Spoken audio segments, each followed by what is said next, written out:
इस्लामाबाद में वज़ीर आज़म शहबाज शरीफ जी सदारत हेठि ईरान में पाकिस्तानियों की वापसी अरब मुल्कनि में दरअसल पाकिस्तानियों के हवाले से इजलास थियो।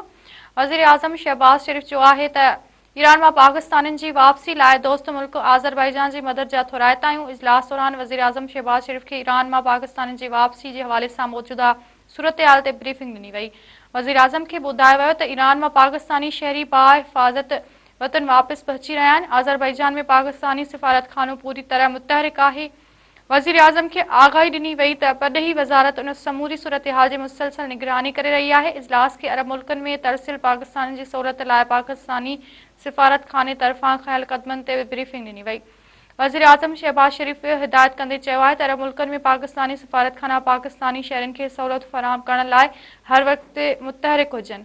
इजलास में नायब वज़ीर आज़म परॾेही वज़ीर इसहाक़ डार, वफ़ाक़ी वज़ीर आज़म नज़ीर तारड़, अता तारड़, वज़ीर आज़म जी मशीर राणा सनाउल्लाह, ममलकती वज़ीर तलाल चौधरी, वज़ीर आज़म जी ख़ास मावन सैयद तारिक फ़ातमी ऐं ॿियनि लाॻापियल अमलदारनि भी शिरकत कई।